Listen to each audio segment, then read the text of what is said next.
It's like one of those things. It takes 4 years or 5 years to become an overnight success. I mean, obviously no one's ever heard of you until you have success, but no one knows what you've been doing previous to that. But we just did it as we were teenagers. We just did it because we loved it, and we played all the time. And lucky enough we were to have success all of a sudden. We had a lot of opportunities. We had a lot of great friends that would help us out and take us on shows, and just because they saw something special in us.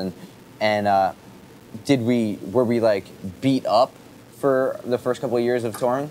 No, but we had our hard times, and we did eat shit, and in my other bands, I got beat up. It's weird to say punk rock saved my life, but in a lot of respects it did. One day I was like a little kid, and I was like, I'm a punk rocker. I remember I said it to like one of my friend's older brothers. I didn't know what punk was. I didn't know where CBGBs, but I didn't know nothing. I hadn't read books. Like, I started reading like magazines and whatever I could find and trying to like imitate these people, and I think that's how it starts out, and it just grows in you.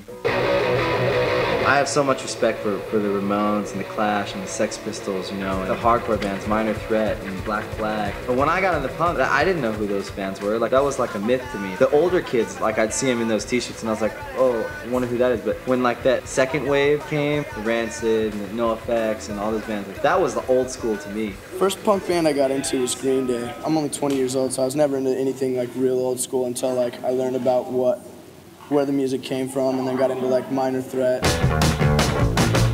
My sister would be like making me draw pictures of like Social D logos and like Dead Kennedys and shit, and she'd play me some music, and I was like, cool, you know? When I first got into Green Day, when I was way younger, I mean, Billy Joe is an amazing frontman and just an amazing songwriter for sure. Like Kerplunk, oh man. The Ramones were kind of like the first band I ever heard that like kind of changed my life. Bands like the Bouncing Souls or Minor Threat, those were bands for kids by kids that just did it themselves.